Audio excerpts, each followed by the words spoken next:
I read an article that an opinion piece that you wrote, talking about the risk perception of Africa compared to developed markets. I thought it was quite interesting, the points you point out there. Can you just share your argument with us? Sure.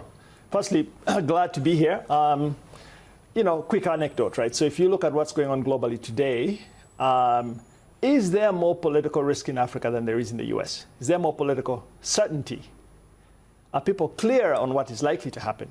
Africa versus US, pick a country, right? And so that's sort of a starting point. I think the bigger point that we try to make is that investors' perceptions of risk in Africa are largely significantly outdated relative to what the reality is today, whether it's political or it's economic, rule of law, etc.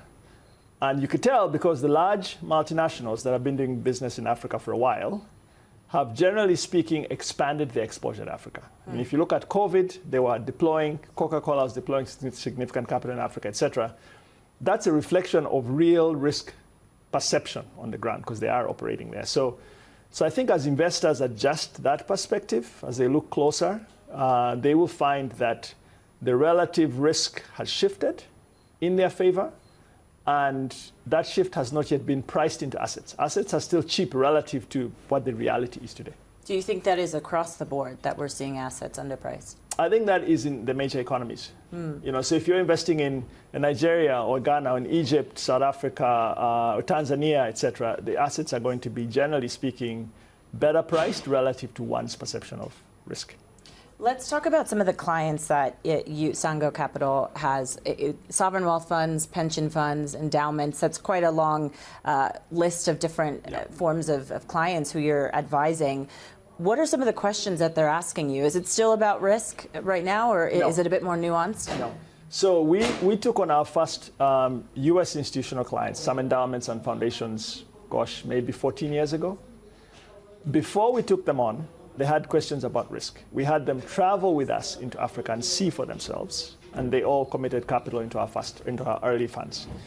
Today, I think the questions they're asking about Africa are much more nuanced. They've traveled, they've seen what's possible. For the longest time, they had questions around currency risk. That was the big risk. That shifted over the last 18 months. All the major currencies have been floated or repriced. And so a lot of economies are repriced. Those currencies are market rate determined. And so that risk is sort of subsided. I think the questions they ask now is, where can I find a good manager who can deliver the returns I want? What's a good management team look like? What are the challenges of a management team operating in Morocco versus Tanzania? How should I think about that? And so those are much more action-oriented questions. How do you approach them then? And how does that affect where you're investing and where you're putting your efforts? Okay. So I think first off, you have to pick a set of countries you want to focus on. There's 54 countries in Africa. You can't do everything. We focus on 8. And so 2 in each of East, West, South, North. And so we zoom in on those countries. We understand what is going on in those markets, what drives investor behavior, portfolio company behavior, opportunity set. So just to give you one example. We invest in retail as a sector, one of the sectors we focus on. If you look at how much consumer demand exists for retail in Africa, it's very significant. If you look at retail penetration, it is below 40% in Egypt, and it's less than 5% in Nigeria. Those two economies together are close to $1 trillion. How is it that people with money can't find organized retail to buy stuff? Okay, so if you zoom in on the countries, it helps you better understand the risk, and I think puts you in a better place to find opportunities that make sense. So it's being selective, not just about the sectors, it's about the markets. Absolutely. Would you say it's just those, or is it even deeper than that? The markets, the sectors, the counterparties. The counterparties. Who are you doing business with? How well do you know them? Do you trust them? Are they institutional enough in their mindset? Right? Are they aligned with you in terms of what you're trying to accomplish or not? I think those types of questions become very critical, because at the end of the day, this is still it's an emerging market. And so if you're, when I invested in my past in, let's say, Asia or Eastern Europe, same set of questions. You have to ask those questions. And increasingly, I find in developed markets, you still have to ask those questions, right? And so I think if you get from country to sector to counterparty, then you are making significant headway in addressing the risk question and also in identifying opportunities that make sense. You talk about retail, and I wonder if you've seen similar growth trends that we've seen globally. So there's AI, right, as well, which is the big trade right now. Healthcare. Are those trends still following the same path that we're seeing globally across the African continent and where you're investing? Yes, they're just differentiated by country. So I'll give you a simple example. Take pharmacies. So if you're watching this and you're from the US, you'll understand CVS, Walgreens. Those have been around for a long time. If you're in the UK, it's Boots or equivalent of sort of Boots. Okay, so a lot of African cities are places where they need a CVS or a Boots. Mm-hmm. Okay, so we invested in the first kind of CVS or Boots in Kenya alongside the fund manager, 15 years ago. It was 2 stores. At that point, there was no CVS or Boots, so you couldn't just go to a brand name pharmacy. A couple months ago, that business was sold, so that fund sold it to another fund, and that fund grew that business to about 300 or 400 stores across the region. Okay, so that's starting to happen in Nigeria, and that's going to make its way across different economies as those customers ask for those things.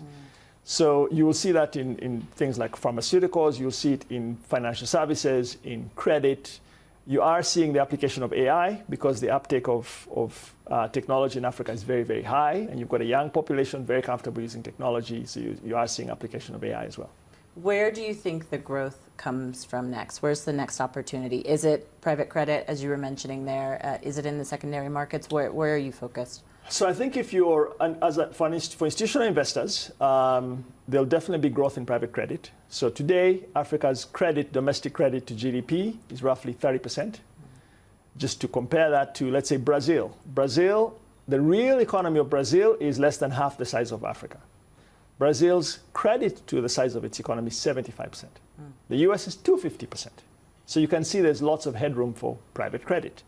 And today, that private credit is being provided in a very unorganized fashion by people who have money lending to others at exorbitant rates. No, just in Africa, in an African context.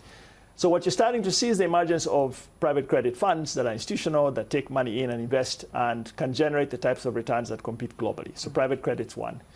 Private equity in Africa has been around for over 40 years, but you went through a period of significant underperformance and lots of assets that were not sold. A lot of those assets are coming to market or have been coming to market, and so there's an emerging secondaries opportunity. Secondaries opportunity for limited partnership interests, very attractive right now, place we're spending a lot of time on. But even secondary direct opportunities, you're going to see a lot of transacting in that space for investors. And finally, Richard, what would you say is the biggest risk right now if we take a look at maybe the macro picture? Do you focus in on that and what we're seeing in some of the developed markets and potentially how that will affect FDI and investment into some of these markets? So the great thing about being an ignored market is when the world is difficult in lots of other places, it's actually great to be an ignored market. So Africa, for the longest time, has been a, generally speaking, ignored market for investors. People just don't pay attention. So as a result, it is generally disconnected from what's going on globally. So if you look at what has happened with tariffs in the US, the impact on Africa has been, in my view, de minimis for most countries. If you look at, in fact, for a lot of countries, it has forced them to be much more front-footed about the Africa trade, the new trade agreement that's been in place. A lot of countries are stepping into that.